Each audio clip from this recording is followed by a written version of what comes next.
En este video veremos a todas las personas que fueron ejecutadas en los Estados Unidos en 2023. En conjunto, pasaron más de 540 años en el corredor de la muerte, esperando su ejecución. Repasaremos los crímenes que los llevaron al corredor de la muerte, las últimas palabras que pronunciaron y las últimas comidas que solicitaron antes de enfrentar la ejecución. Pero antes de empezar, cuéntanos en los comentarios desde dónde estás viendo este video. El 3 de enero de 2023, Amber McLaughlin fue ejecutada por inyección letal. Pero la historia detrás de esa sentencia comenzó más de 20 años antes, en Santa Louis, Missouri. El 20 de noviembre de 2003, Amber McLaughlin, conocida en ese momento como Scott McLaughlin, esperó afuera del lugar de trabajo de Beverly Wenzer. Su relación había sido inestable durante mucho tiempo, llena de rupturas, órdenes de alejamiento y visitas cargadas de tensión. Incluso después de que terminaron, Scott seguía apareciendo sin ser invitado. Apenas 2 días antes, Beverly había solicitado otra orden de protección para mantenerlo alejado, después de que él irrumpiera en su casa. Pero, lamentablemente, eso no lo detuvo. Esa noche, Scott esperó en la oscuridad hasta que Beverly salió del trabajo. Cuando ella caminaba hacia su camioneta, él la atacó, la derribó y la violó ahí mismo, en el estacionamiento. Luego vino el cuchillo. Una y otra vez la apuñaló, con sangre salpicando el pavimento en un estallido de furia descontrolada.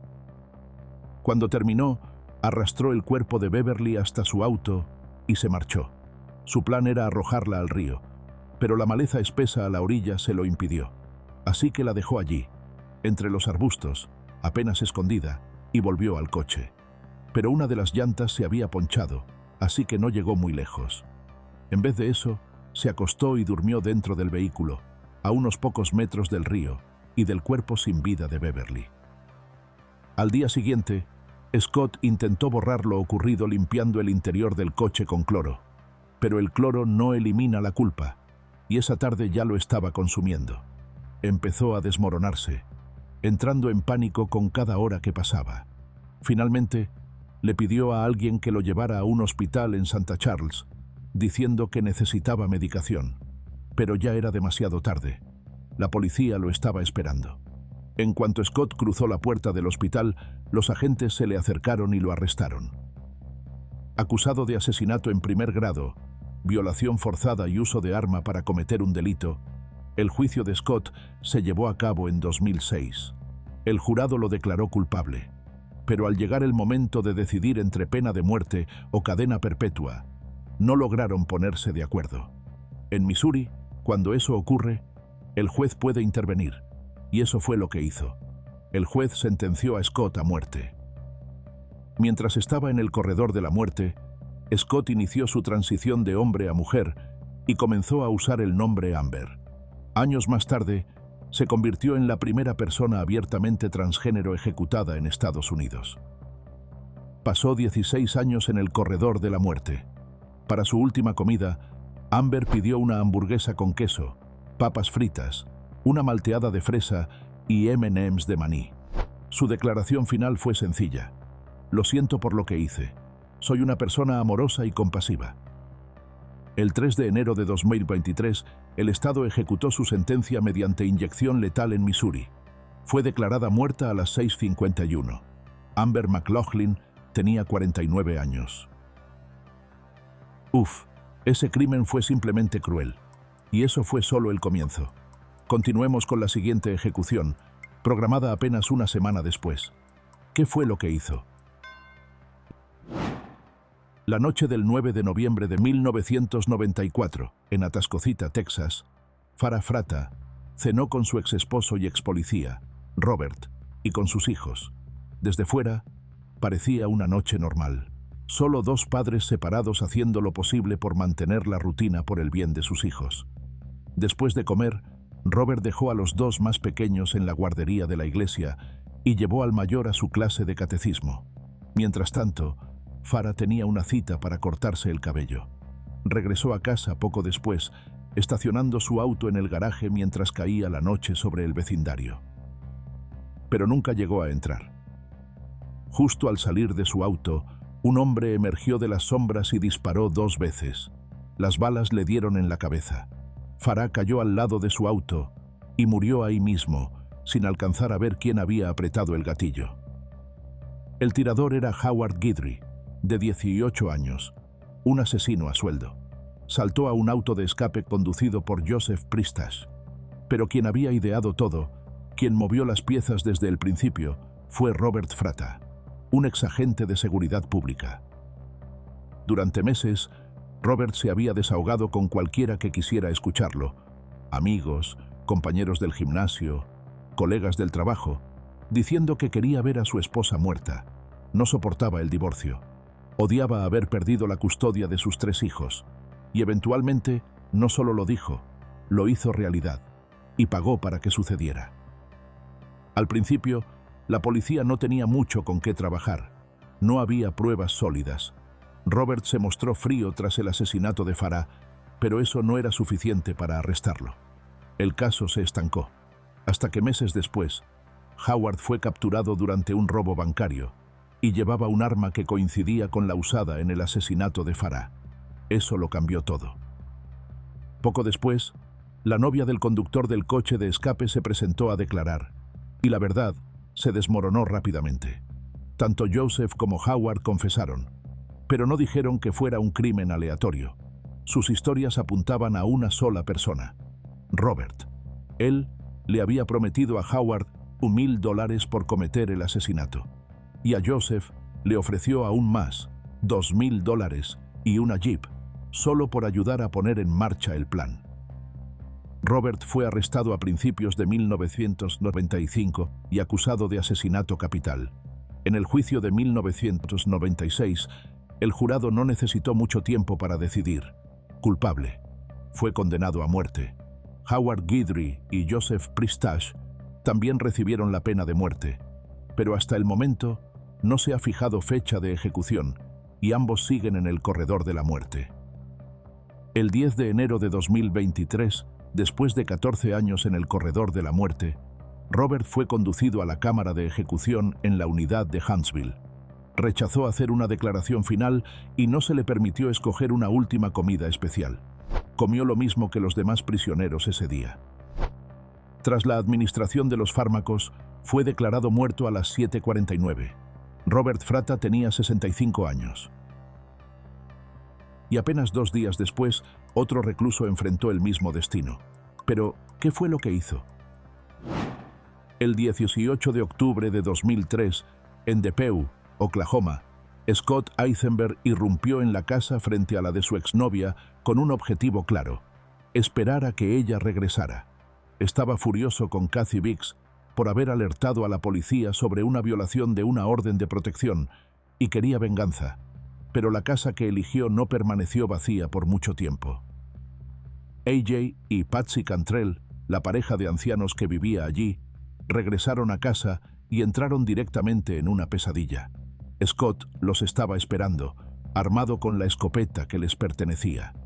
Al principio hubo tensión, pero no caos. La situación pareció calmarse un poco, tanto que Scott bajó el arma. Fue entonces cuando AJ vio su oportunidad.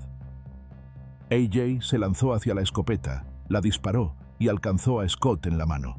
Pero en medio del caos, el disparo también impactó a Patsy, matándola al instante. Ahí fue donde todo se descontroló. Enfurecido y sangrando, Scott recuperó el control del arma y golpeó a AJ hasta que cayó inconsciente. Luego arrastró a ambos al baño, dejando a AJ apenas respirando junto al cuerpo sin vida de su esposa. Pero Scott no había terminado. Todavía quería ejecutar su plan. Cruzó la calle, escopeta en mano, y entró a la casa de Kathy. Su hijo, Tyler Montgomery, lo vio y trató de huir, pero Scott le disparó por la espalda. Luego golpeó a la madre de Kathy, Carla Wright, con la misma escopeta. A pesar de estar herido, Tyler logró salir, subirse a su camioneta y conducir en un intento desesperado por escapar. Pero Scott saltó a la parte trasera del vehículo, aferrándose mientras Tyler zigzagueaba para sacárselo de encima. Scott volvió a dispararle antes de que Tyler chocara contra un poste y huyera a pie, sangrando, en busca de ayuda. Scott corrió en la dirección contraria, eventualmente haciendo autostop, pero cuando el conductor sospechó, Scott le disparó también antes de escapar nuevamente. Durante 11 días, Scott desapareció en los bosques, siempre un paso adelante de la policía. Robó ropa, consiguió una pistola y tomó suministros de casas cercanas, escapando una y otra vez. Encontró un auto afuera de una iglesia y lo tomó, pero se quedó sin gasolina poco después. Lo abandonó y siguió a pie.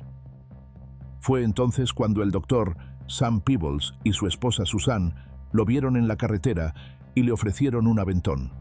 Pero una vez dentro del auto, Scott sacó una pistola y los obligó a conducir rumbo a Texas. Durante horas, los amenazó con matarlos si se resistían. Durante una parada, Sam luchó contra él y logró dispararle con su propio revólver. Scott recuperó el arma y golpeó a Sam. Luego intentó dispararle a Susan, pero la pistola se trabó. Así que la golpeó también y escapó en la oscuridad. Herido y desesperado, Scott entró tambaleándose a una tienda de conveniencia donde alguien notó sus heridas y llamó a la policía. Ya no había dónde esconderse. Cuando los oficiales llegaron, lo arrestaron y lo llevaron al hospital.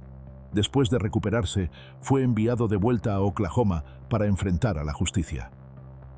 En el juicio de 2005, fue declarado culpable de asesinato en primer grado por la muerte de AJ, homicidio en segundo grado por la muerte de Patsy y múltiples cargos por asalto por los ataques a Tyler y Carla. El jurado determinó que el asesinato fue especialmente atroz, por eso lo sentenciaron a muerte. Tras pasar 18 años en el corredor de la muerte, Scott pidió un filete ribeye término medio con 2 porciones de papas fritas como su última comida. El 12 de enero de 2023, mientras estaba atado a la camilla en la penitenciaría estatal de Oklahoma, Scott pronunció sus últimas palabras. «Estoy en paz. Mi conciencia está completamente limpia. Amo a mis hijos». Mientras comenzaban a administrarle las drogas, miró a su hija en la sala de testigos y le dijo en silencio, «Te amo». Fue declarado muerto a las 10:15. Scott Eisenberg tenía 62 años. Esos crímenes fueron simplemente brutales. Ahora avancemos hasta febrero de 2023, cuando Wesley Ruiz fue programado para ser ejecutado. ¿Qué hizo para merecer la pena de muerte? El 23 de marzo de 2007, en Dallas, Texas, el sol comenzaba a ponerse cuando 2 oficiales de paisano vieron un Chevy Caprice rojo y gris deslizándose entre el tráfico.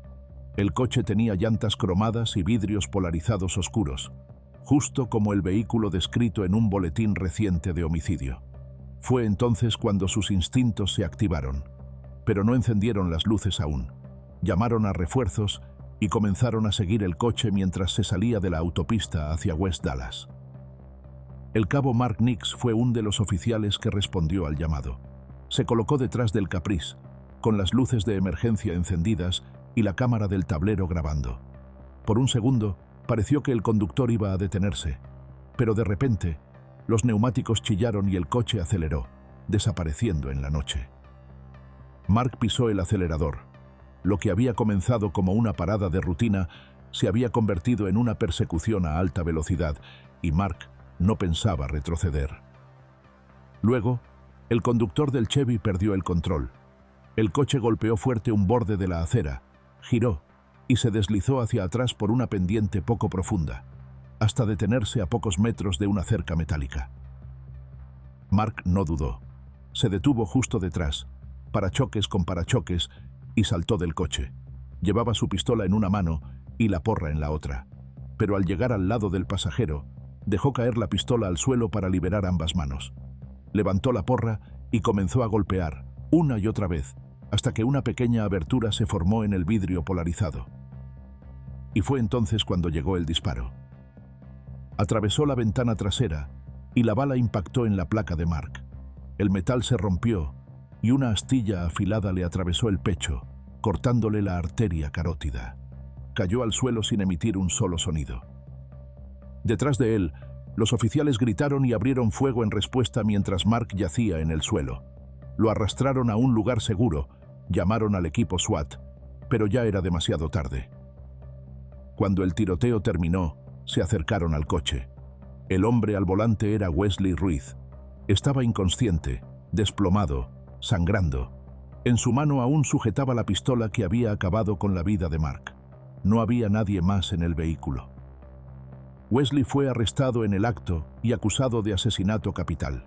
En su juicio de 2008, el jurado tardó menos de una hora en decidir, y fue condenado a muerte. Durante los siguientes 15 años, permaneció en el corredor de la muerte, apelando su caso sin éxito. Y entonces llegó el 1 de febrero de 2023. En la unidad de Huntsville, Wesley fue conducido a la cámara de ejecución. No se le permitió elegir una comida especial, así que comió lo que se sirvió ese día. Mientras le conectaban las líneas intravenosas y se acercaba la hora, usó sus últimas palabras para mirar hacia atrás. «Quisiera disculparme con Mark y la familia Nix», dijo. «Espero que esto les traiga algo de paz. A mis hijos, manténganse firmes y sigan haciéndome sentir orgulloso.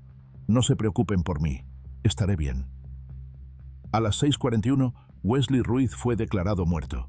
Tenía 43 años.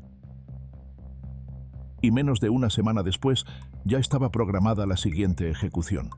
Veamos qué hizo Leonard Taylor y cómo fueron sus últimos momentos. El 3 de diciembre de 2004, la policía forzó la entrada a una casa cerrada con llave en Jennings, Missouri, después de que los vecinos empezaran a preocuparse por el silencio y el montón de correos sin abrir en el porche. Dentro, la televisión seguía encendida y el aire acondicionado estaba ajustado a unos gélidos 10 grados Celsius. Y cuando llegaron a la parte trasera de la casa, los agentes encontraron la razón del silencio.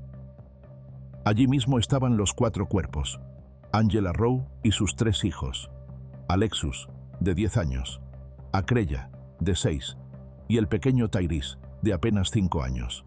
A cada uno le habían disparado en la cabeza. Nadie había sobrevivido. De hecho, los cuerpos ya estaban en descomposición, y el olor dejaba claro que no acababa de ocurrir. El forense estimó más tarde que llevaban muertos entre 2 y 3 semanas, y alguien había intentado congelar el tiempo, literalmente. Pero nada podía ocultar lo que había pasado dentro de esa casa. En el momento de los asesinatos, Angela mantenía una relación con Leonard Taylor, quien desapareció justo cuando ella dejó de ir a trabajar. Luego, el 23 de noviembre, llamó a su hermano en pánico pidiéndole dinero, y entonces vino la confesión. «Maté a Angela. No quería matarla, pero vino hacia mí con un cuchillo y no pude quitármela de encima. Le disparé 2 o 3 veces». Y como si nada, añadió, «También maté a los niños». Pero no terminó ahí. Durante los siguientes 2 días, Leonard hizo una serie de llamadas extrañas, algunas desde el teléfono fijo de Angela, otras desde su propio celular. Sus palabras eran incoherentes, nerviosas, y en una de esas llamadas volvió a confesar. Le dijo a su hermano que la casa estaba fría porque había subido al máximo el aire acondicionado y apagado la calefacción. Luego desapareció. El 26 de noviembre, Leonard salió de Santa Louis bajo un nombre falso, Louis Bradley. Reservó un vuelo a California y pidió que lo llevaran al aeropuerto después de lanzar una pistola a una alcantarilla. En el camino, le dijo a su cuñada, «Probablemente esta sea la última vez que me veas con vida». Durante un tiempo, se mantuvo oculto. Fue visto en California con su esposa, Debren Williams, y más tarde apareció en Georgia y de nuevo en Kentucky. Cada vez que su rastro se enfriaba, reaparecía en otro lugar. Pero no duró. El 9 de diciembre, los agentes lo localizaron en una casa de Kentucky, la residencia de otra novia. Montaron vigilancia, observando y esperando. Finalmente, Leonard intentó escapar discretamente. Se deslizó al asiento del pasajero de un coche y se acostó en el piso, esperando desaparecer entre las sombras una vez más. Pero no funcionó. Cuando detuvieron el coche y abrieron la puerta, Leonard miró hacia arriba y soltó una última mentira. Dijo que se llamaba Jason Lovely. Pero la verdad ya lo había alcanzado. Durante el juicio, el caso se armó rápidamente. Había llamadas hechas desde la escena del crimen, confesiones a su hermano y testigos que describieron su comportamiento extraño. y aunque algunas personas afirmaron haber hablado con Angela después de la fecha de los asesinatos, los registros telefónicos decían lo contrario. Al jurado le tomó solo 4 horas declararlo culpable de 4 cargos de asesinato en primer grado, y no dudaron en la sentencia. Condenaron a Leonard a muerte. El 7 de febrero de 2023, después de pasar 15 años en el corredor de la muerte, Leonard pidió un plato de mariscos, una hamburguesa con queso, papas fritas, tarta de queso y helado de vainilla. Se negó a hablar en voz alta, pero dejó una declaración escrita citando el Corán. Si quieres leer su declaración completa, pausa aquí.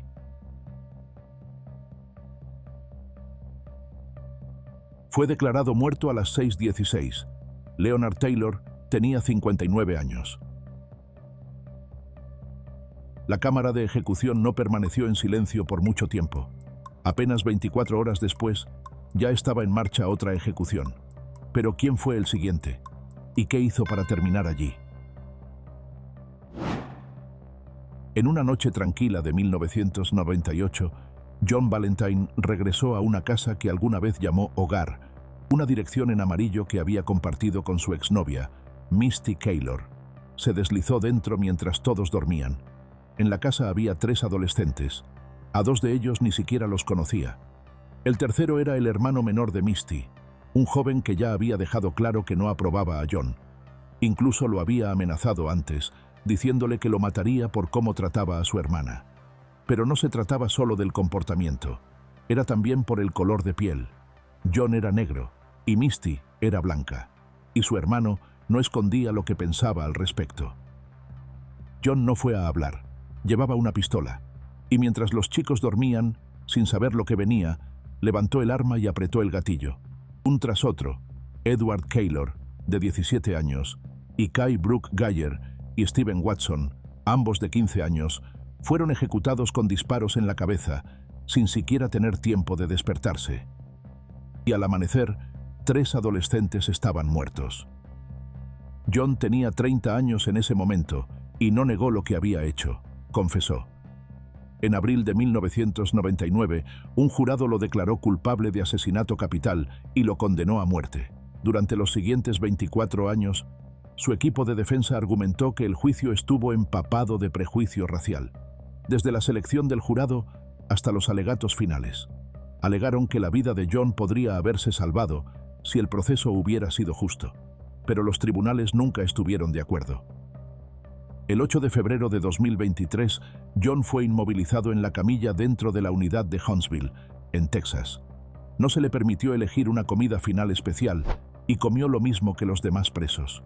Cuando le preguntaron si tenía palabras finales, dijo: «Sí, señora. Quiero darles las gracias. Los amo por apoyarme. Quiero pedir perdón por el daño que les hice. Perdónenme, estoy listo, señora». Fue declarado muerto a las 6:36. John Valentine tenía 54 años. Vaya historia. Ahora continuemos con la siguiente ejecución. El 24 de junio de 1990, Donald Dilbeck salió de un trabajo de catering como parte de un programa de liberación laboral en la prisión del condado de Gadsden y desapareció en el bosque. Se suponía que cumplía una cadena perpetua, pero ese día se esfumó. Caminando por la autopista 90 en dirección a Tallahassee, con un cuchillo en el bolsillo y un plan que no había pensado del todo. 2 días después, vio a una mujer sentada sola en un coche frente al centro comercial Tallahassee Mall. Se llamaba Faye Lamb Van. Estaba esperando a sus hijos y a su nieto, que habían entrado a devolver algo de ropa. Donald intentó robarle el coche, pero ella se resistió. Así que la apuñaló una y otra vez, cortándole el cuello con un cuchillo pequeño de cocina y dejándola morir en el asiento del conductor. El coche se estrelló contra otro vehículo estacionado mientras Faye intentaba escapar, lo que llamó la atención de algunos transeúntes y de la seguridad del centro comercial. Fue entonces cuando Donald intentó huir a pie, pero no llegó muy lejos. Corrió por varios solares, cruzando entre casas. Pero un guardia de seguridad iba justo detrás de él, y minutos después, la policía lo encontró escondido en el patio trasero de una casa cercana. todavía con el cuchillo en la mano. Y Faye no fue la primera vida que había quitado. 1979, Donald tenía solo 15 años cuando lo encontraron durmiendo en un coche robado, en un parque de playa en Fort Myers. El agente del sheriff, Dwight Lynn Hall, respondió al llamado. Debería haber sido una intervención de rutina, pero cuando intentó arrestarlo, Donald salió corriendo. El agente lo persiguió y lo alcanzó, pero durante el forcejeo, su arma cayó de la funda. Donald la agarró primero y le disparó, matándolo en el acto. Eso debería haber sido el final, y fue condenado a cadena perpetua. Pero en 1990, tras una serie de traslados a instalaciones de baja seguridad, volvió a escapar y volvió a matar. En marzo de 1991, fue condenado a muerte. La mañana del 23 de febrero de 2023, después de haber pasado 32 años en el corredor de la muerte, Donald siguió su rutina habitual, habló con su consejero espiritual y esperó. Para su última comida, pidió camarones fritos, champiñones, aros de cebolla, helado de mantequilla con nuez, pay de nuez y una barra de chocolate. Cuando se abrió la cortina en la prisión estatal de Florida, Donald se mostró tranquilo. Sus últimas palabras fueron una mezcla de reflexión y rabia. Sé que lastimé a personas cuando era joven. Realmente la arruiné. Pero sé que Ron DeSantis ha hecho cosas mucho peores. Les ha quitado mucho a muchas personas. Ron DeSantis y otros como él pueden chuparnos la verga. A las 6:02 comenzó la ejecución, y 11 minutos después, a las 6:13, Donald Dilbeck fue declarado muerto.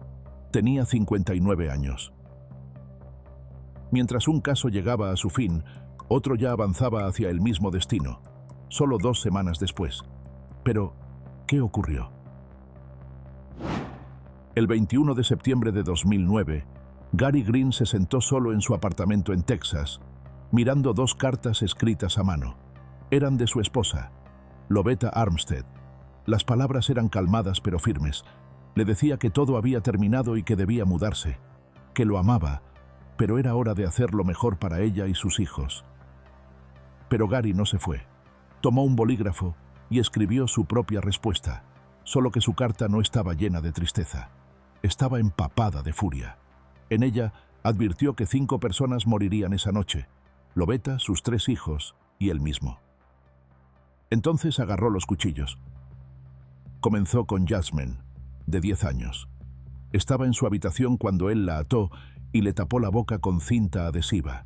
Luego la condujo por el pasillo hasta el dormitorio principal, donde Lovetta leía la carta que él acababa de escribir.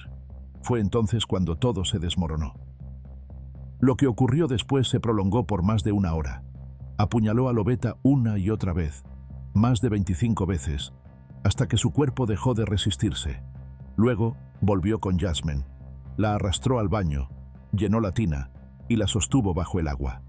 Ella luchó, pateó, pero finalmente se detuvo. Más tarde, Gary le dijo a los investigadores que no podía soportar mirarla, así que giró la cabeza. Después, se limpió, se puso ropa limpia y elegante, y condujo hasta recoger a los 2 hijos de Lovetta, Coyete, de 12 años, y Jarrett, de 10, quienes estaban en un evento juvenil en la iglesia. Los niños estaban confundidos. Normalmente era su madre quien los recogía, pero Gary sonrió, no dijo nada, y los llevó a casa. Una vez allí, les dio instrucciones simples. Le dijo a JT que se duchara y a Jarrett que se pusiera el pijama. Nada parecía fuera de lo normal, hasta que Gary llamó a Jarrett a la cocina para hablar sobre la escuela. Fue entonces cuando sacó el cuchillo. Desde el baño, JT escuchó gritos. Abrió la puerta y vio a su padrastro forzando a Jarrett a entrar, con el cuchillo presionado contra su garganta. Gary cerró la puerta de un portazo y la trabó por dentro. Luego se sentó sobre el lavabo, colocó 3 cuchillos a su lado y miró a los niños.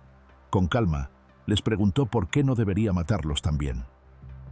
Jarrett suplicó por sus vidas, dijo que eran demasiado jóvenes, prometió quedarse callado, prometió no contar nada, pero Gary no escuchó. Le clavó el cuchillo en el estómago a Jarrett. JT intentó detenerlo, pero falló. Gary se detuvo por un momento y luego les dijo tranquilamente que había cambiado de opinión, que no los mataría. En cambio, los llevó por el pasillo al dormitorio principal. Allí les mostró el cuerpo de su madre. Les dijo que tenía que hacerlo, que ella iba a dejarlo y que él la amaba hasta la muerte. Antes de irse, Gary fue al tocador y volvió a cambiarse de ropa. Le dio a Holly T unas pastillas y le dijo que llamara al 911 después de que él se fuera. Dijo que planeaba quitarse la vida. Luego, como si fuera una simple despedida, hizo que ambos niños lo abrazaran, uno por uno, antes de salir por la puerta. Los niños hicieron exactamente lo que él les dijo.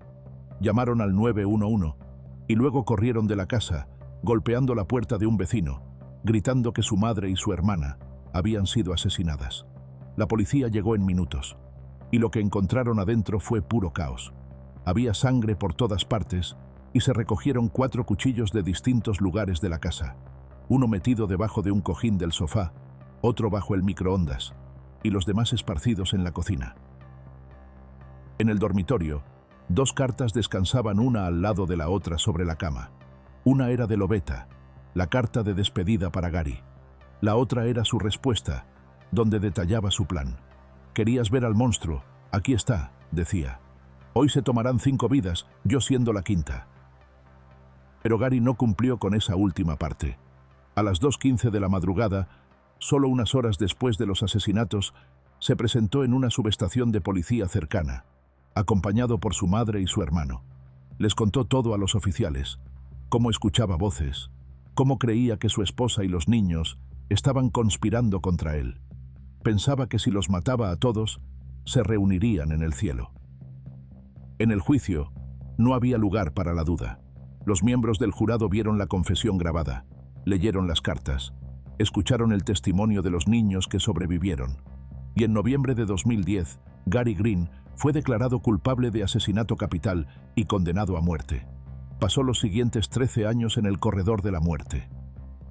El 7 de marzo de 2023, en la unidad Huntsville, Gary Green recibió su última comida y fue llevado a la cámara de ejecución. Atado a la camilla, pronunció sus últimas palabras.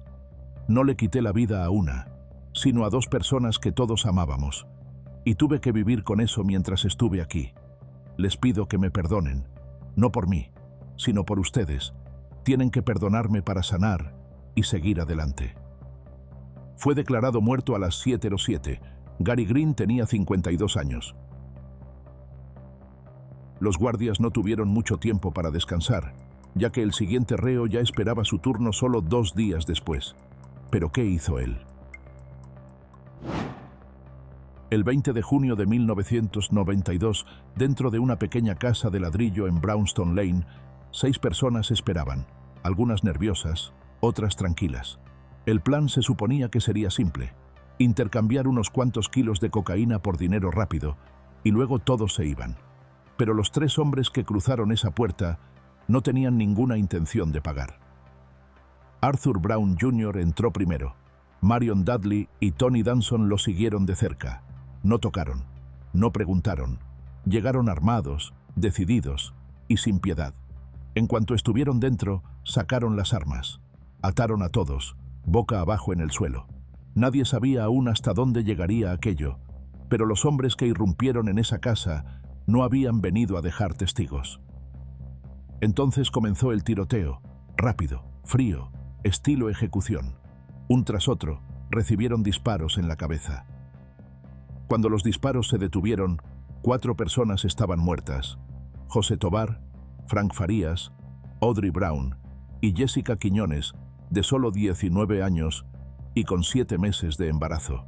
Otras 2 personas yacían heridas, pero vivas, y cuando encontraron la fuerza para hablar, nombraron a los hombres que lo habían hecho. Para cuando la policía llegó, la casa estaba empapada en sangre, y Arthur ya se había ido. Mientras las familias lloraban y los detectives seguían pistas, él desapareció, deambulando de estado en estado bajo nombres falsos, siempre justo fuera del alcance. Pero no pudo esconderse para siempre. El 23 de octubre de 1992, los agentes lo localizaron en un apartamento en Alabama. Su suerte se había acabado. Fue juzgado en 1993 y el jurado no perdió tiempo. Arthur y Marion fueron declarados culpables de asesinato capital y condenados a muerte, mientras que Tony recibió cadena perpetua. Marion Dudley fue ejecutado en 2006 y Tony será elegible para libertad condicional en 2027. El 9 de marzo de 2023, la Corte Suprema rechazó la última apelación de Arthur, y horas después fue atado a la camilla en Huntsville. No se le permitió elegir una última comida especial, pero sí dio una declaración final. «Lo que ocurre esta noche no es justicia», dijo. «Es el asesinato de un hombre inocente. No tengo más palabras». A las 6:37 comenzaron a fluir los medicamentos. Arthur Brown Jr. fue declarado muerto minutos después. Tenía 52 años y había pasado 30 años en el corredor de la muerte. Ahora, avancemos a abril de 2023, cuando estaba programada la siguiente ejecución. ¿Qué hizo ese hombre para merecer la pena de muerte? La noche del 20 de diciembre de 1989, Louis Gaskin se desplazaba por las calles silenciosas de Palm Coast, Florida, vestido de negro de pies a cabeza. Caminaba con un propósito frío, con un rifle en la mano. Más tarde, los vecinos lo apodarían el asesino ninja. Pero no fue su sigilo lo que le dio ese nombre. Fue su forma de cazar, silenciosa y brutal. En las afueras del pueblo, Robert y Georgette Sturmfels estaban terminando el día. Robert estaba recostado en su sillón, sin saber que la muerte lo observaba desde las sombras. Georgette estaba cerca, descansando en el sofá. A través de una ventana trasera, Louis levantó su rifle calibre 22 y apretó el gatillo 5 veces. Robert no tuvo oportunidad. Se desplomó en su silla mientras Georgette gritaba y trataba de escapar. Ella también fue alcanzada por las balas, pero seguía viva. Louis recargó el arma, se acercó a la casa, dio unos pasos más y terminó con todo con un disparo final a su cabeza. Pero no había terminado. Unas horas más tarde, eligió otra casa como blanco, la de Joseph y Noreen Rector. Ellos estaban viendo televisión cuando las balas atravesaron las paredes. Joseph recibió un disparo en la cadera y el caos estalló. La pareja corrió a esconderse en un armario, conteniendo la respiración mientras Louis entraba por una ventana trasera. Al no encontrarlos, destrozó el lugar. Pero justo cuando volvía a la parte delantera, Joseph y Noreen salieron corriendo hacia su coche. Louis volvió a disparar mientras huían a toda velocidad, pero falló. Cuando llegó la policía, encontraron la casa hecha un desastre. Cajones arrancados, objetos personales tirados por todas partes. Louis no solo había venido a matar, también vino a robar. Y así, Louis desapareció en la oscuridad. Pasaron 10 días antes de que la policía lograra atraparlo. El 30 de diciembre, Louis fue arrestado. Habían recibido una pista de la prima de su novia, quien dijo que esa noche Louis regresó a casa presumiendo de los regalos de Navidad que había robado. Esa pista lo cambió todo. Al principio, Louis lo negó todo, pero después confesó los asesinatos de los Sturmfels, el ataque a los Rector e incluso otro homicidio ocurrido en 1986. Le dijo a la policía que tenía impulsos de matar y que las víctimas habían sido elegidas al azar. En julio de 1990, Louis Gaskin fue condenado por 2 cargos de asesinato en primer grado y 2 de intento de asesinato. Fue sentenciado a muerte. Pasó 33 años en el corredor de la muerte, presentando apelaciones que nunca prosperaron. El 12 de abril de 2023, el estado de Florida ejecutó la sentencia. Para su última comida, pidió costillas de cerdo con barbacoa, alitas búfalo, pescuezo de pavo, arroz frito con camarones, papas fritas y agua. Su hermana fue a visitarlo, pero ningún consejero espiritual lo acompañó. En sus últimos momentos, ninguna de las familias de las víctimas estuvo presente. Atado a la camilla, Louis pronunció sus últimas palabras. La justicia no se trata del crimen, no se trata del criminal, se trata de la ley. Fue declarado muerto a las 6:15. Louis Gaskin tenía 56 años. Con las ejecuciones de abril finalizadas, la siguiente estaba programada para el 3 de mayo. Veamos qué hizo este prisionero para terminar en el corredor de la muerte. La mañana del 31 de marzo de 1986 comenzó tranquila en Panama City. Rebecca Wendt, de 24 años, estaba recostada junto a la piscina, tomando el sol frente a su apartamento. Se suponía que iba a ser otro día pacífico. Pero cerca, oculto entre los árboles y las sombras, alguien la observaba. Darryl Barwick, de 19 años, había estado merodeando por el complejo. Otra inquilina, Susana Capers, notó que caminaba de un lado a otro, con la mirada escaneando la zona. Ella también estaba tomando el sol y lo vio dirigirse hacia la unidad de Rebecca. Pasaron unos minutos. Luego Darryl reapareció, caminando de regreso por el complejo y desapareciendo entre los árboles sin decir una palabra. Esa noche, la hermana de Rebecca entró al apartamento y se quedó paralizada. Rebecca yacía inmóvil en el suelo, envuelta en un edredón y empapada en sangre. El apartamento era un desastre. Huellas ensangrentadas marcaban el suelo. Huellas dactilares quedaban en lugares donde no deberían estar. Su traje de baño había sido desplazado. Sus manos estaban llenas de heridas defensivas. La autopsia más tarde contaría 37 puñaladas, en su mayoría en el pecho y los brazos. No hubo signos de agresión sexual, pero las pruebas revelaron una mancha de semen en el edredón. El ADN no dejaba mucho margen de duda, y Darryl coincidía con ese pequeño porcentaje de la población compatible. Al principio, lo negó todo, pero tras su arresto el 15 de abril, su historia cambió. Luego se derrumbó por completo. Le dijo a la policía que había observado a Rebecca esa mañana y luego había regresado a casa por un cuchillo. Caminó frente a su apartamento 3 veces antes de reunir el valor para entrar. Dijo que no se suponía que iba a terminar así. Solo quería robar algo, lo que fuera. Pero cuando ella lo vio y se defendió, algo dentro de él se rompió. La primera puñalada fue rápida. Luego vino otra y otra. No se detuvo, ni siquiera cuando ella ya estaba en el suelo. Poco después, Darryl fue acusado de asesinato en primer grado, robo con arma, intento de agresión sexual y robo armado. Un jurado lo declaró culpable de todos los cargos. La votación para la pena de muerte fue de 9-3 y el juez la hizo oficial. Darryl fue sentenciado a morir. Pasó 31 años en el corredor de la muerte, apelando cada oportunidad que tuvo. Pero las pruebas resistieron, y para el 3 de mayo de 2023, 36 años después del crimen, el tiempo se había agotado. Su última comida fue esa mañana: pollo frito, macarrones con queso, guisantes de ojo negro, arroz y pan de maíz, con una Coca-Cola para beber y helado de postre. Atado a la camilla, Darryl dio una última declaración. No puedo explicar por qué hice lo que hice. Es momento de pedir perdón a la familia. Lo siento.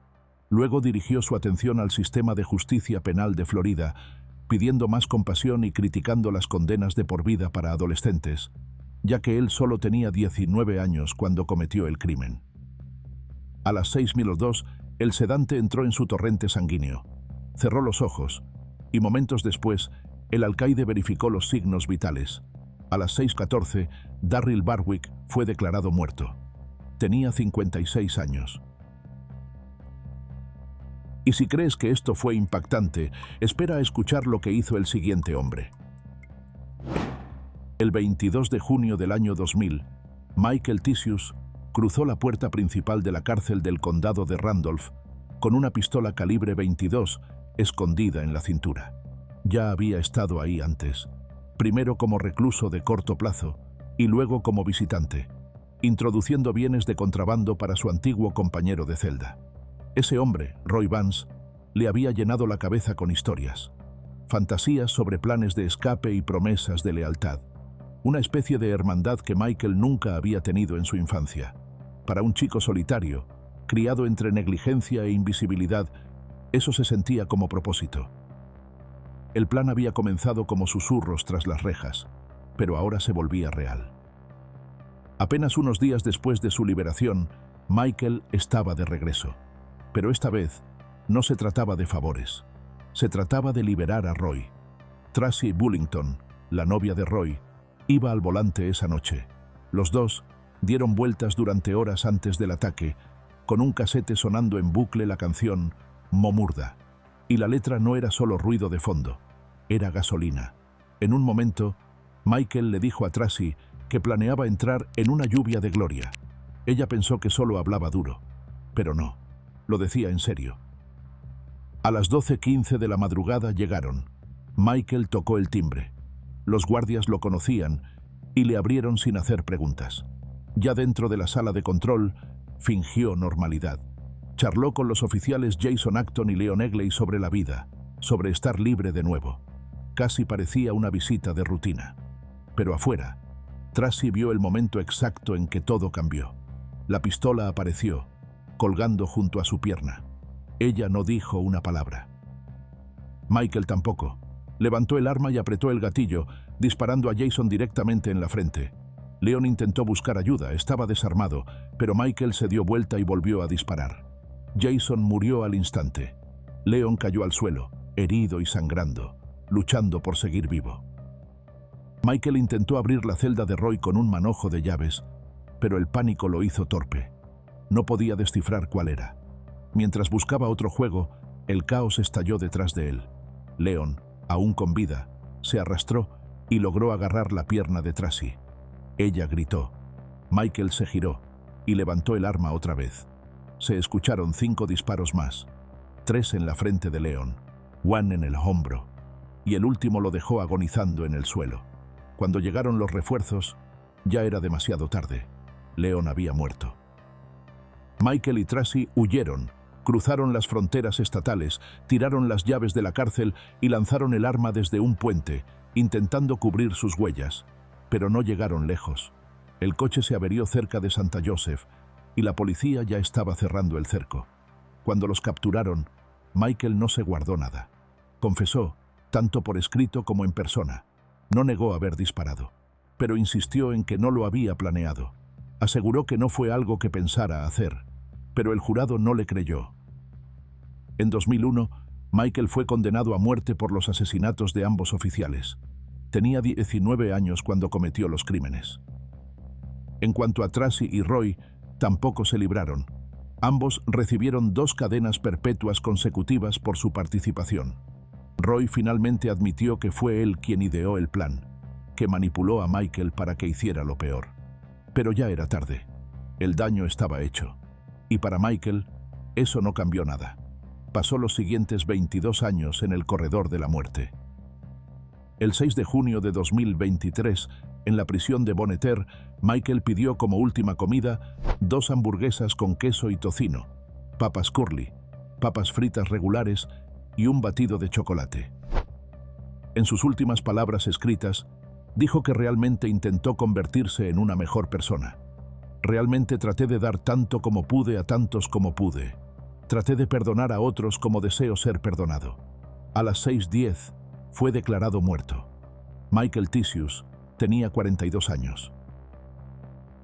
Solo 10 días después, ya se había programado otra ejecución. Pero, ¿qué hizo ese hombre? ¿Y qué eligió para su última comida?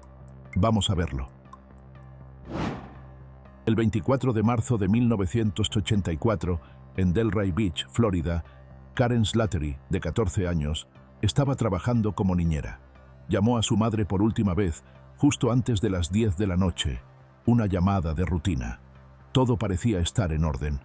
Pero poco después de la medianoche, la pareja para la que cuidaba a los niños regresó a casa y sintió que algo no estaba bien.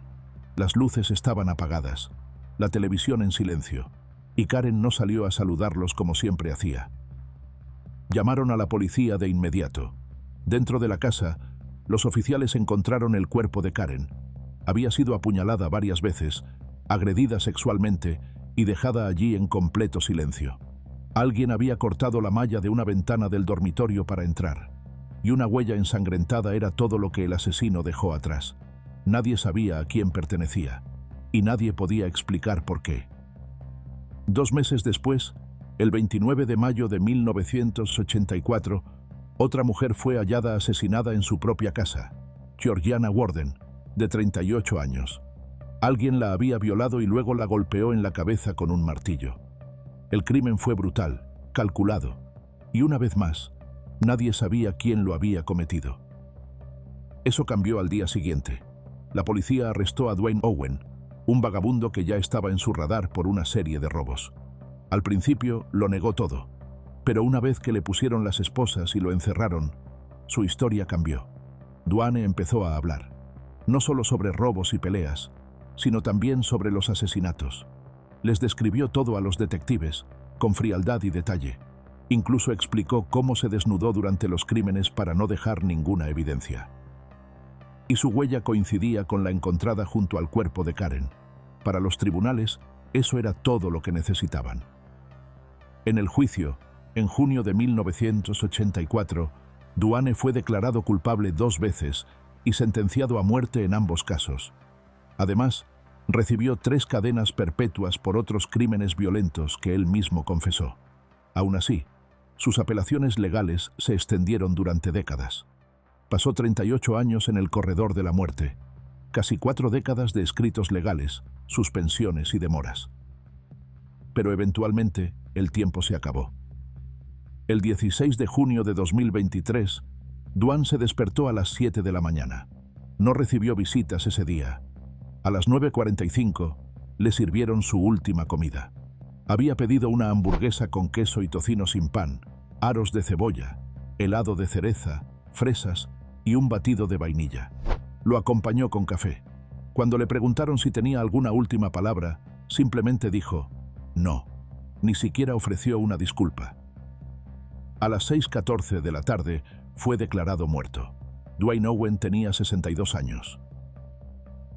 Y la siguiente ejecución ya estaba programada solo 4 días después, esta vez en Oklahoma. Vamos a ver qué pasó. El 3 de febrero de 1995, en Tulsa, Oklahoma, Jermaine Cannon llevaba apenas 3 semanas fuera de prisión y ni siquiera había cumplido su condena completa por una brutal agresión ocurrida en 1990 que dejó a una joven de 18 años gravemente herida. No, él se había escapado de la custodia antes de terminar su pena, y esta vez el resultado sería aún peor. Sharonda Clark tenía solo 20 años. Era una joven madre criando a 2 hijos. Aquella noche estaba en su apartamento con Jermaine, quien era su novio, cuando todo se volvió violento. ¿Qué ocurrió exactamente entre ellos sigue siendo motivo de debate, pero el resultado fue claro. Sharonda no sobrevivió. Fue apuñalada 3 veces en el cuello y 1 vez en el pecho. La hoja le cortó la arteria carótida y la yugular, matándola rápidamente. Después, Jermaine huyó, dejando su cuerpo sin vida atrás.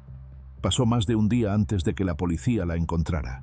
Su apartamento estaba en silencio, excepto por el llanto de sus hijos pequeños. Pero Jermaine no llegó muy lejos.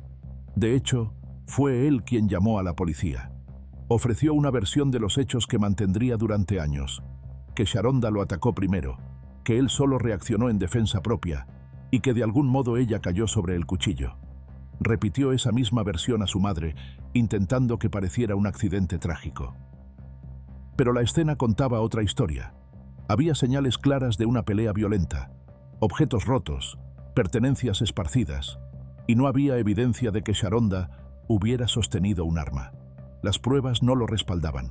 Apuntaban a la furia, no a la defensa. Y por eso, los fiscales lo acusaron de asesinato en primer grado. En el juicio de 1996, sus abogados argumentaron que había perdido el control, que entró en pánico y reaccionó por miedo. Pero el jurado no lo creyó. Vieron a un hombre con un patrón de violencia, y esta vez, alguien había muerto por ello. Fue declarado culpable y condenado a muerte. Durante los siguientes 27 años, Jermaine luchó por anular el veredicto, pero todos los tribunales respaldaron la decisión original. La mañana del 20 de julio de 2023, su lucha llegó a su fin. Se sentó para su última comida: pechuga de pollo, brisket en rodajas, papas fritas sazonadas, ocra frita, frijoles dulces y ahumados, pastel de cereza y un ginger ale Vernors. Nadie fue a visitarlo. A las 10:01, dentro de la cámara de ejecución del penal estatal de Oklahoma, Jermaine recibió la inyección letal. Mientras los testigos observaban, pronunció sus últimas palabras. Confieso con mi boca y creo en mi corazón que Dios resucitó a Jesús de entre los muertos. Por lo tanto, soy salvo. Fue declarado muerto a las 10:13. Jermaine Cannon tenía 51 años. Pero la cámara de la muerte no permaneció en silencio por mucho tiempo. Solo un día después, ya se estaba llevando a cabo otra ejecución. Pero ¿quién era el siguiente? ¿Y qué había hecho para terminar allí? El 21 de febrero de 2001, en Huntsville, Alabama, Dorothy Epps abrió la puerta de su casa a alguien familiar. James Barber no era un extraño. Había hecho algunos trabajos de reparación en su hogar y era amigo de una de sus hijas. Así que cuando apareció ese día, ella lo dejó entrar sin pensarlo 2 veces. Pero una vez dentro, todo cambió. James no dudó. Golpeó a la mujer de 75 años con el puño y luego agarró un martillo de garra y siguió atacándola. La persiguió de habitación en habitación, golpeándola una y otra vez con la herramienta pesada. La sangre cubría las paredes y el suelo mientras Dorothy intentaba defenderse, pero no podía detenerlo. La autopsia reveló cuán violento había sido el ataque. Dorothy sufrió 19 cortes profundos en la cabeza y 7 fracturas en el cráneo. El martillo le rompió las costillas tanto en la parte delantera como en la trasera, y el daño se extendió a su boca, ojos e incluso a la lengua. Sus manos y brazos estaban cortados por los intentos de defenderse, y lo peor fue que permaneció consciente durante casi todo el ataque. James confesó poco después. Le dijo a la policía que golpeó a Dorothy, luego tomó su bolso y huyó. Su juicio comenzó en 2003, y el jurado no necesitó mucha persuasión. Votaron 11-1 a favor de la pena de muerte, y el juez no dudó en aplicarla. Pasaron casi 20 años mientras James Barber permanecía en el corredor de la muerte en Alabama, hasta que finalmente se fijó la fecha, 21 de julio de 2023. Esa mañana no desayunó, pero comió algunos bocadillos y realizó llamadas telefónicas. En el transcurso de 2 días, lo visitaron 32 personas, 22 de ellas el mismo día de su ejecución. Esa noche, pidió su última comida, una tortilla estilo western, papas hash browns con condimentos, salchichas picantes, pan tostado y café. Un desayuno para un hombre que no viviría para ver salir el sol. Poco antes de las 2, en la cámara de ejecución de Atmore, los funcionarios le preguntaron si tenía unas últimas palabras. James levantó la vista y dijo: «Los perdono por lo que están a punto de hacer». Luego se dirigió a la familia de la víctima. «Quiero decirle a la familia Epps que los amo. Lo siento por lo que pasó. No hay palabras que puedan expresar lo que siento». Fue declarado muerto a la 1:56. James Barber tenía 64 años. La siguiente ejecución fue programada para 2 semanas después. Pero, ¿qué hizo exactamente esa persona? En la mañana del 26 de julio de 2002, Casey Williamson, de 6 años, desapareció de la casa de su familia en Valley Park, Missouri. Apenas había salido el sol. Había estado jugando en la cocina mientras su padre entraba al baño. Pero cuando él regresó, Casey ya no estaba. Al principio pensaron que tal vez se estaba escondiendo. Pero cuando pasaron los minutos y se convirtió en media hora, cundió el pánico. Algo andaba mal. Para esa tarde, el pueblo entero se había convertido en una cuadrícula de búsqueda. Oficiales de policía, alguaciles, agentes del FBI y voluntarios registraban jardines, senderos boscosos y edificios abandonados. Casey nunca se había escapado antes. No era el tipo de niña que salía sin que nadie se diera cuenta. Por eso la atención se centró rápidamente en alguien que había estado ahí la noche anterior. Johnny Johnson, de 24 años, era un conocido de la familia desde hace años y se había quedado a dormir después de una barbacoa familiar. Pero cuando los oficiales intentaron interrogarlo, Johnny ya no estaba. Fue entonces cuando el miedo se convirtió en sospecha. Cuando finalmente lo localizaron, Johnny dijo que no había visto a Casey. Pero esa mentira no duró mucho.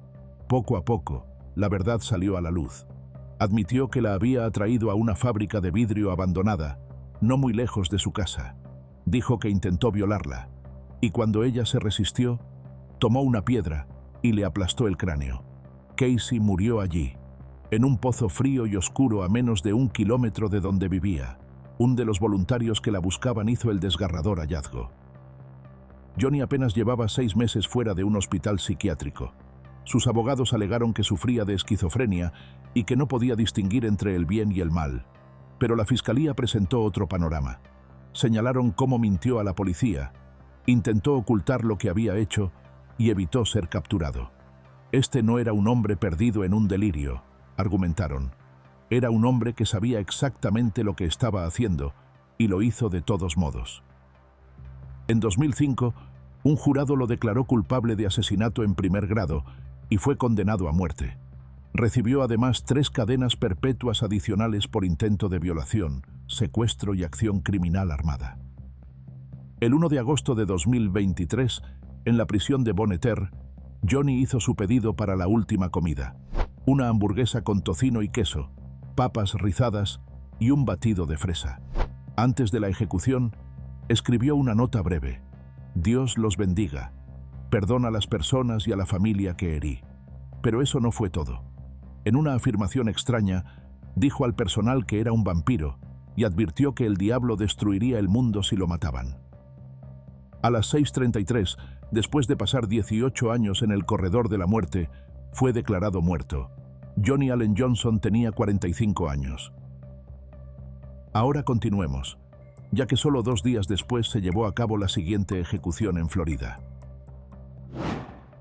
La noche del 20 de abril de 1988, Patricia Miller estaba sola en su casa en Melbourne, Florida. Tenía 41 años, era enfermera, y se preparaba para terminar el día, sin saber que alguien estaba trepando por la ventana de su habitación. El hombre no la conocía, pero llevaba un cuchillo. Una vez dentro, la violó, la golpeó con un martillo y la ató con agujetas. Cuando terminó, prendió fuego a la cama y se esfumó en la oscuridad. No dejó huellas, no hubo testigos, y el caso se enfrió rápidamente.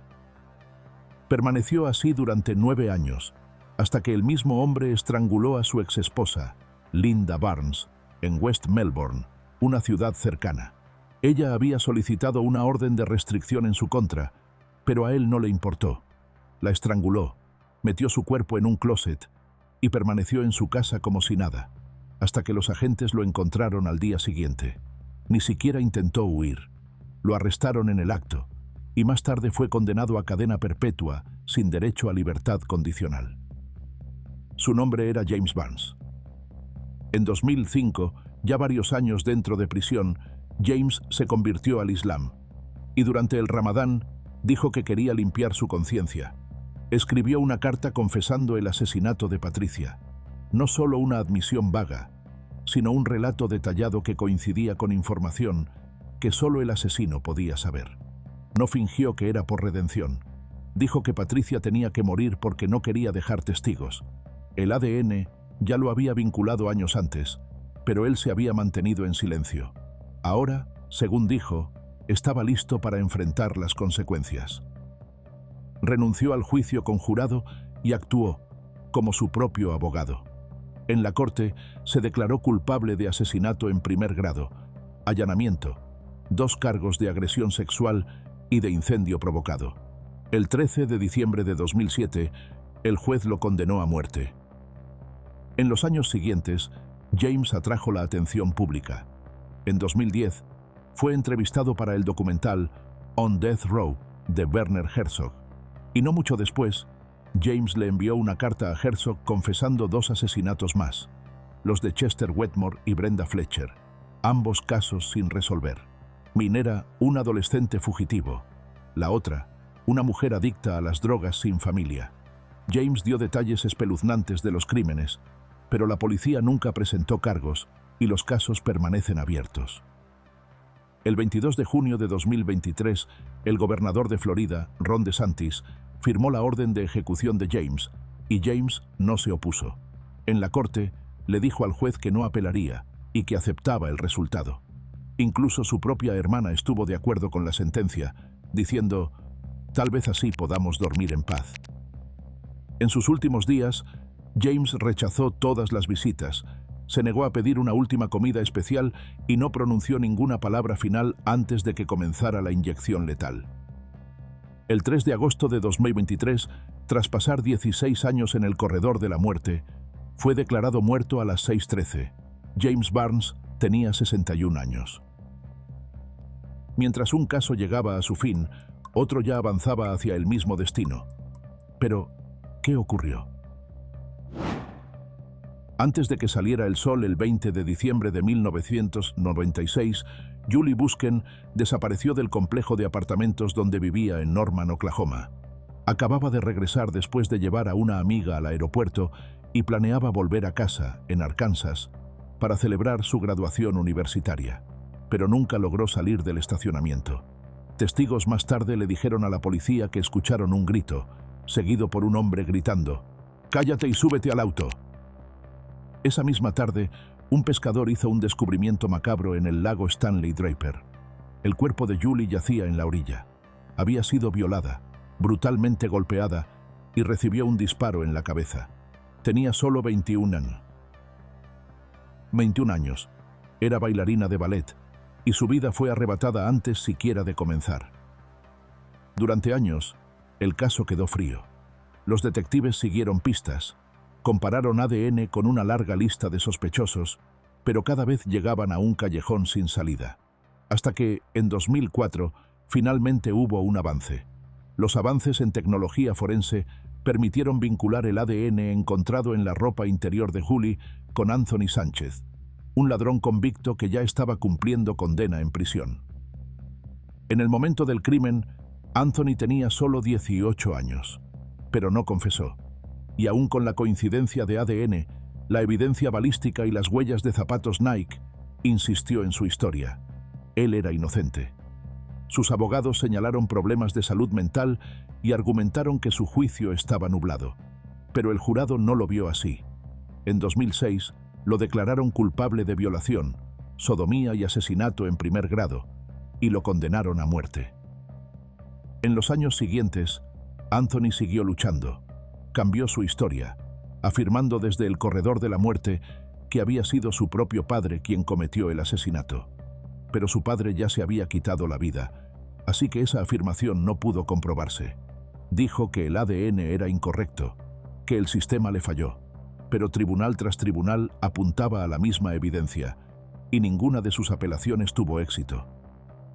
En la mañana del 21 de septiembre de 2023, después de casi 3 décadas de dolor y batallas judiciales, el caso llegó a su capítulo final.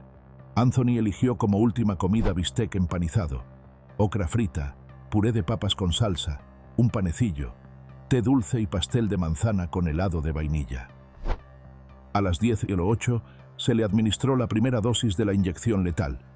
Acostado en la camilla, Anthony usó sus últimas palabras para criticar a sus exabogados y agradecer brevemente a los pocos que lo habían apoyado todo ese tiempo. Su declaración final terminó con: «Soy inocente. Yo no maté a nadie». A las 10:19, Anthony Castillo Sánchez fue declarado muerto. Tenía 44 años. Y solo 2 semanas después, otro recluso enfrentó el mismo destino. Pero, ¿qué fue lo que hizo? Vamos a verlo. En junio de 1996, Michael Sack salió de la cárcel con rabia en los ojos y sin intención alguna de mantenerse fuera de problemas. Durante los siguientes 9 días, recorrió Florida en una oleada de crímenes que comenzó de forma menor, con armas robadas y una camioneta, pero rápidamente se convirtió en algo mucho más oscuro. La violencia siempre había estado ahí, bajo la superficie, y no tardó en explotar. El 13 de junio, conoció a Laurie Rusillo, de 40 años, en un bar de la isla de Ocalusa. Ella pensó que él era solo otro vagabundo, alguien con quien compartir unas copas, drogas y unas horas. Fue ella quien se acercó y comenzó la conversación. Al poco tiempo, salieron juntos en el Honda que Michael había robado. El plan, al menos en apariencia, era encontrar un lugar tranquilo y consumir cocaína. Pero las cosas escalaron rápidamente. Mientras conducían, Lori empezó a sentirse incómoda. Algo en Michael la puso en alerta y le exigió que la dejara salir. Alcanzó la manija de la puerta. Fue entonces cuando Michael giró bruscamente fuera de la carretera principal, frenó de golpe y se detuvo. Lori intentó escapar, pero él la atacó. Le golpeó la cabeza contra la puerta del pasajero, luego la sacó del auto y volvió a estrellarle la cabeza contra el marco. Cuando cayó al suelo, él no se detuvo. La pateó, la golpeó y finalmente le envolvió el cuello con las manos hasta que dejó de respirar. Después, Michael arrastró su cuerpo fuera del camino y trató de ocultar la evidencia, literalmente. Le echó arena encima, creyendo que eso bastaría para esconder lo que había hecho. Pero cuando los investigadores la encontraron, la escena hablaba por sí sola. Su top estaba roto y caído sobre una de sus caderas. Su pantalón había sido bajado hasta el tobillo, pero aún tenía puestas las medias y los zapatos. Michael afirmó que ella misma se había desvestido antes de perder el conocimiento. Pero la evidencia forense decía otra cosa. Se recuperó una muestra de semen, demasiado pequeña para un perfil de ADN completo, pero suficiente para poner en duda cada palabra de su historia. Lo que ocurrió no fue un accidente, y aún no había terminado, porque menos de 24 horas después volvió a hacerlo. Esta vez fue en la playa de Pensacola. Michael conoció a Ravon Smith, de 31 años, en un bar local.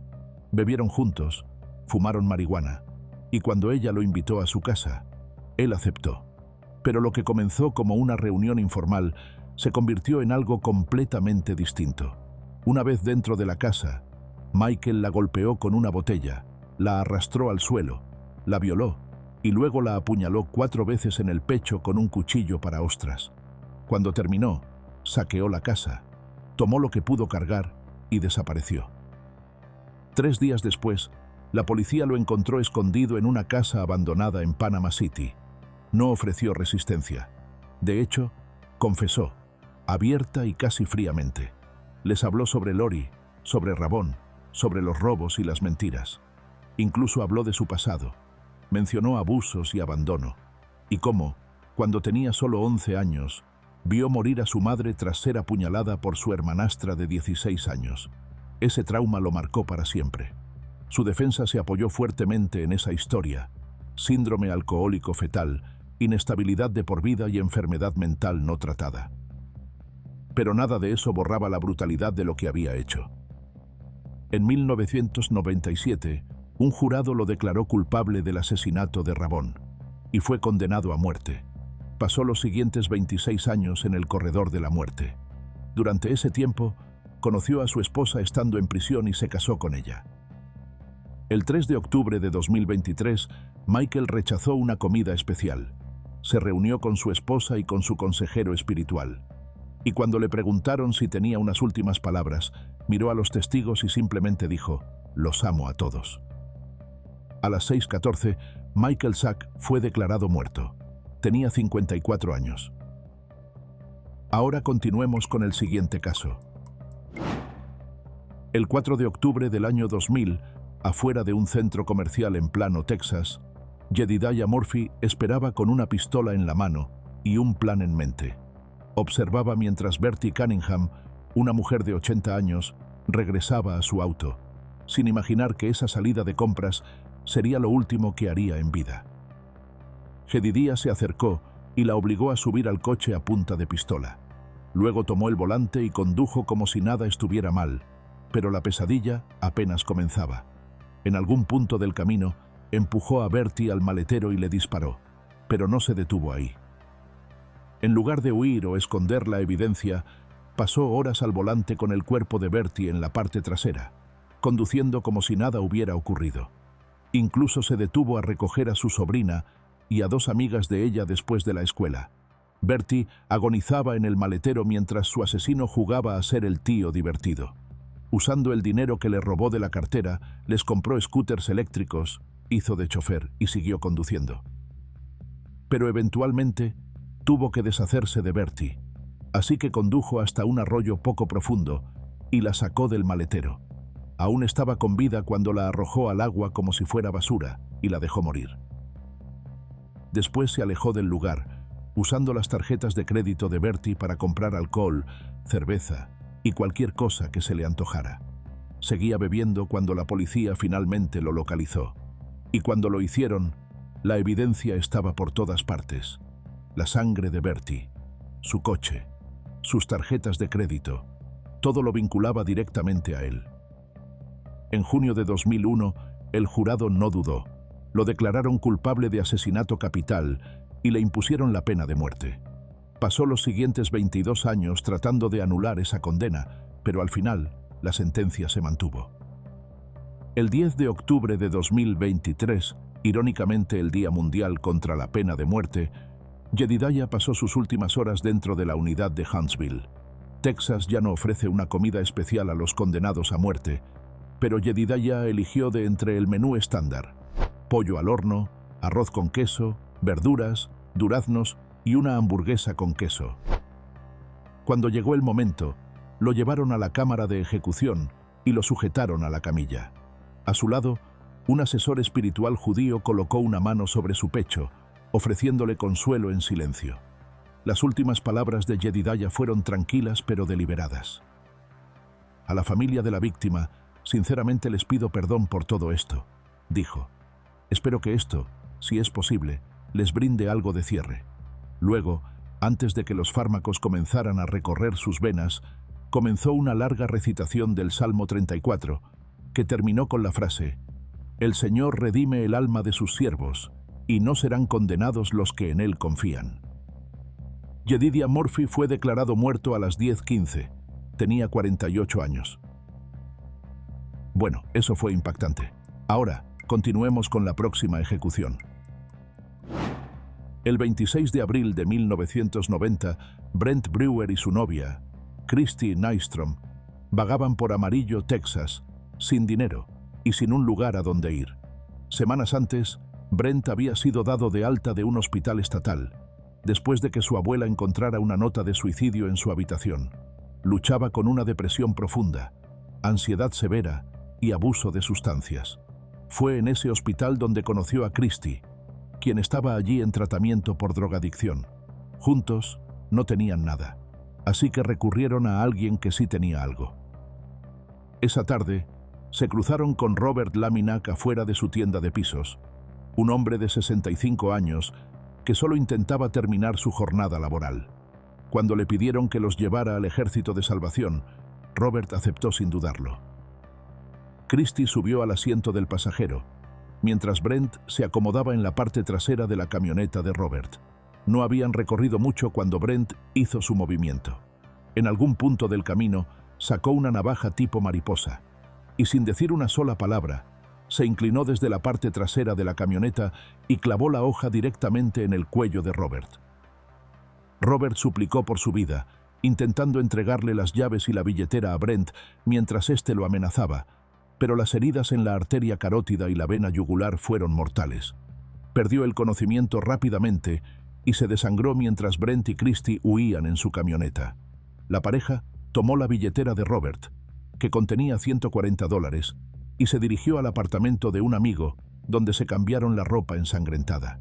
Luego, dejaron Amarillo y se dirigieron al sur, desapareciendo por un tiempo. Pero no llegaron muy lejos. Solo 2 semanas después del asesinato, la policía rastreó a Brent y Christy en Red Oak, un pueblo tranquilo en las afueras de Dallas.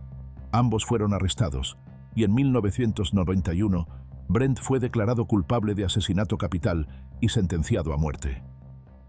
La fiscalía no se contuvo. Mostró al jurado fotos sangrientas de la escena del crimen, la huella digital de Brent en el cuchillo y testimonios de personas que dijeron haberlo escuchado reírse y bromear mientras hablaba de los ruegos de Robert antes de morir. Incluso mostraron una foto de Brent levantando el dedo medio mientras salía del tribunal tras su primera audiencia. La defensa de Brent intentó humanizarlo. Su madre y su hermana testificaron, junto con guardias penitenciarios que dijeron que había sido un recluso ejemplar durante casi 2 décadas. Brent también subió al estrado, admitiendo lo que había hecho y diciendo que lo sentía. El 9 de noviembre de 2023, después de pasar 32 años en el corredor de la muerte, Brent Ray Brewer, de 53 años, yacía atado a una camilla mientras se preparaba la inyección letal. No pidió una última comida especial. Texas ya no ofrece ese privilegio, por lo que comió del menú estándar de la prisión ese día. Cuando le preguntaron si quería decir sus últimas palabras, la voz de Brent se quebró al hablar. Quisiera decirle a la familia de la víctima que nunca pude encontrar las palabras para arreglar lo que rompí, dijo. Solo quiero que sepan que este hombre de 53 años no es el mismo joven imprudente de 19 años de 1990. Espero que encuentren paz, y lo digo en serio. Se le administraron los fármacos, y Brent fue declarado muerto a las 6:39. Mientras un caso llegaba a su fin, otro ya se acercaba al mismo desenlace solo una semana después. Pero, ¿qué hizo ese hombre? El 18 de febrero de 1993, en el condado de Morgan, Alabama, Casey McWhorter, de 18 años, ayudó a planear y ejecutar el asesinato a sangre fría de Edward Lee Williams Sr., un hombre que lo había recibido en su hogar. No fue un crimen impulsivo. Durante semanas, Casey fue parte de un plan junto a otros dos adolescentes, Daniel Miner, de 15 años, y Edward Lee Williams Jr., de 16. Sí, escuchaste bien, el propio hijo de la víctima. Su objetivo era simple y cruel, robarle a un hombre que conocían y no dejar testigos. Esa tarde, un amigo dejó al trío cerca de la casa de los Williams. Entraron a la fuerza y esperaron. Mientras estaban dentro, improvisaron silenciadores con una jarra plástica y una almohada, y los probaron disparando contra un colchón. Sabían perfectamente lo que estaban a punto de hacer. 2023, pero cuando Edward regresó a casa antes de lo esperado, se desató una pelea mientras trataba de arrebatarle el rifle a Daniel. Fue entonces cuando Casey intervino, levantó el arma y disparó el primer tiro. Lo que siguió fue una lluvia de balas, al menos 11 disparos en total. Y cuando terminó, Casey se acercó al cuerpo de Edward y disparó una vez más a la cabeza, para asegurarse. Después, saquearon la casa, tomaron la billetera de Edward, sus pertenencias, su camioneta. Nada estuvo fuera de su alcance. Luego se reunieron en un punto previamente acordado, desarmaron el vehículo para vender las piezas y se repartieron lo robado. Mientras tanto, Edward Lee Williams Sr. yacía muerto en su hogar. El forense confirmó lo que nadie quería oír. No murió de inmediato. La última bala le perforó el cerebro, pero murió desangrado, mientras la cavidad de su pecho se llenaba lentamente de sangre. Los detectives no tardaron en descubrir a los responsables. Casey confesó, y también lo hizo el cuarto adolescente que participó en el plan, aunque no disparó. Testificó en el juicio, detallando cada paso. Un vecino recordó haber visto a Casey después, presumiendo los objetos robados y jactándose como si todo hubiese sido un juego retorcido. Todas las pruebas físicas respaldaban esa versión. En 1994, un jurado declaró a Casey culpable de asesinato capital. Tenía solo 18 años cuando fue sentenciado a muerte. Durante los siguientes 29 años, presentó apelación tras apelación, pero ninguna cambió el resultado. Daniel Miner y Edward Lee Williams Jr., ambos menores de edad en ese momento, evitaron la pena de muerte pero no la prisión. Cada uno recibió cadena perpetua, y hasta ahora, ninguno ha obtenido la libertad condicional. En los días previos a su ejecución, Casey McWhorter reflexionó sobre sus acciones. El joven que alguna vez se había jactado del asesinato, ahora mostraba arrepentimiento. Dijo que desearía que los jóvenes se detuvieran a pensar antes de tomar decisiones que no pueden deshacerse. Cualquier cosa que se les cruce por la cabeza y que no les parezca correcta al principio, tómense unos segundos para pensarlo bien, dijo.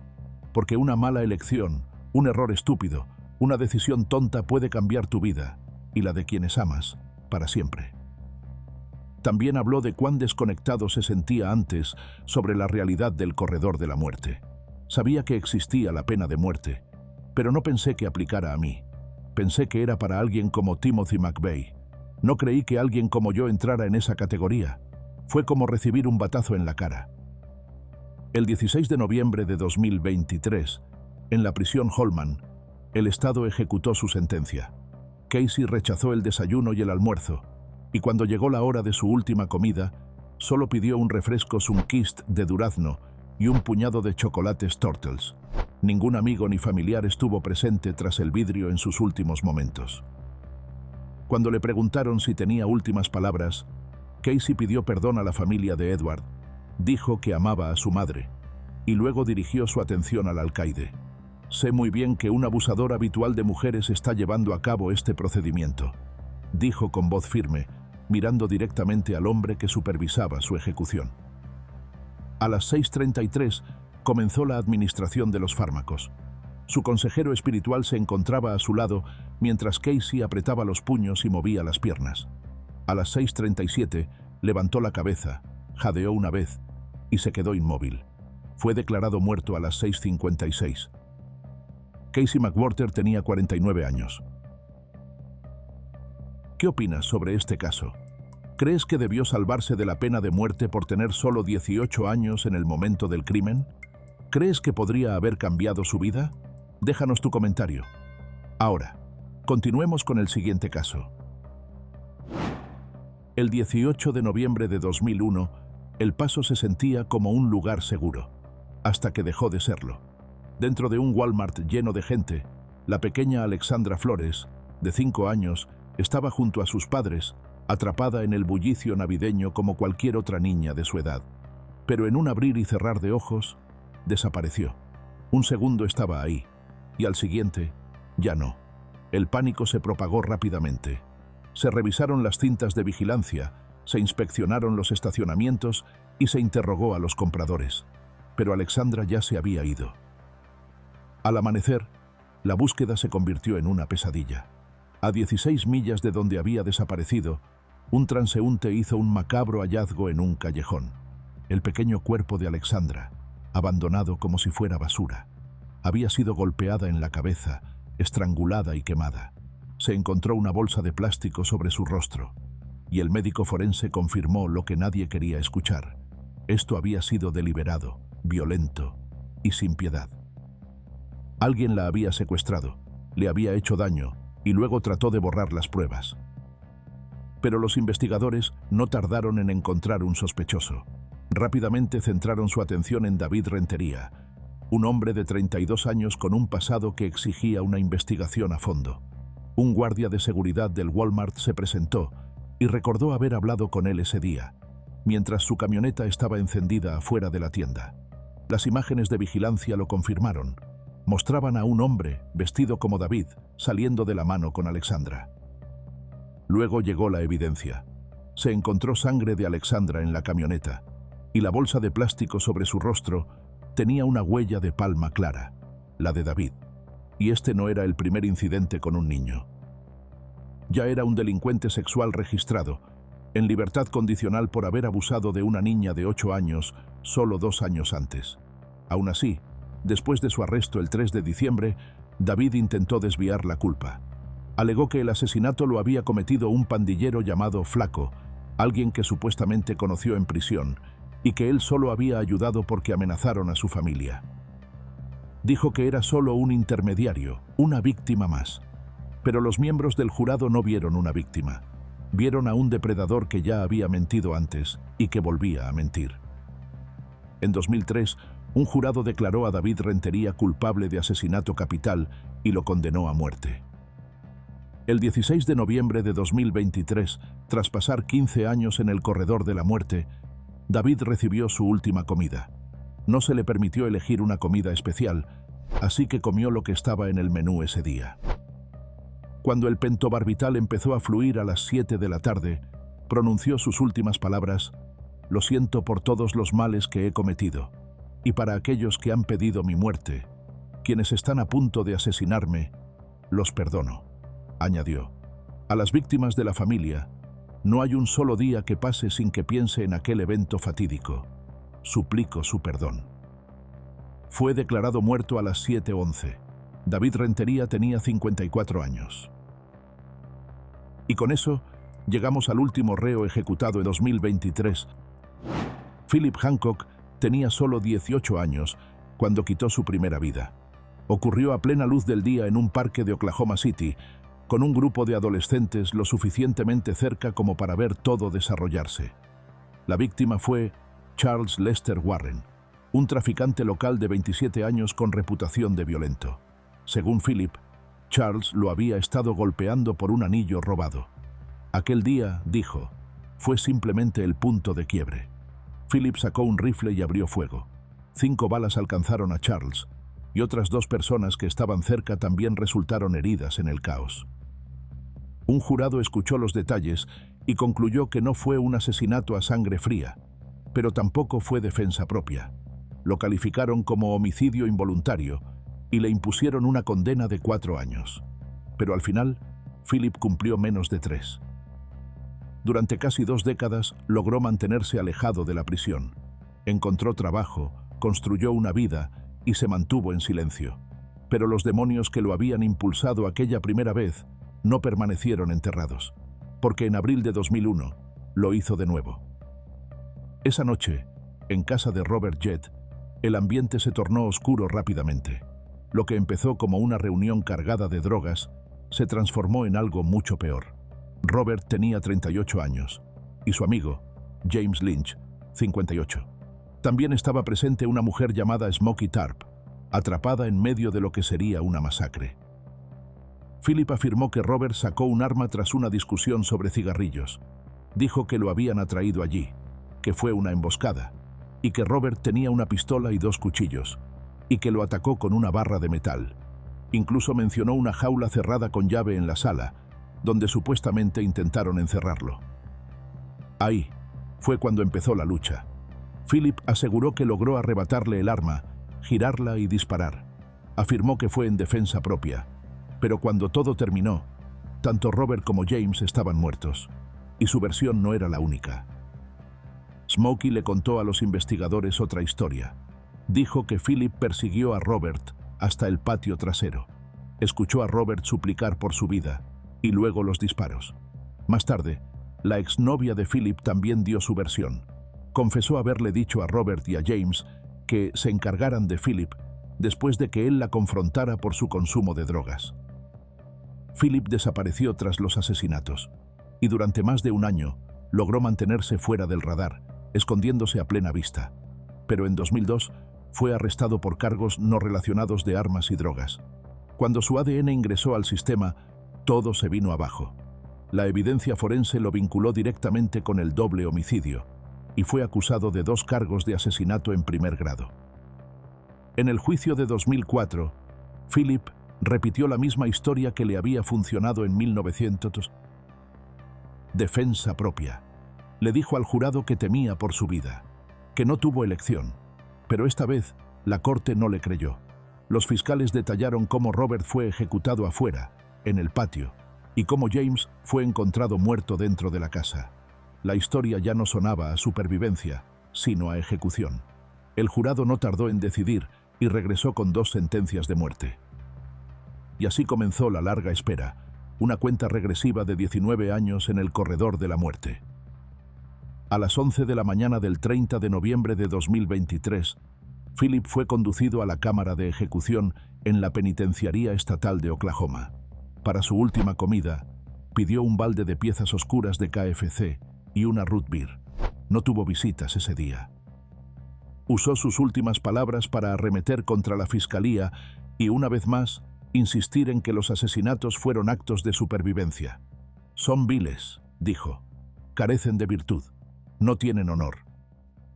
Philip fue declarado muerto a las 11:29. Tenía 59 años. Esto concluye todas las ejecuciones realizadas en 2023. Y si te gustó este video, no te pierdas el siguiente, porque justo cuando creías que no podía ser peor, sí, puede. Y los próximos casos son aún más perturbadores.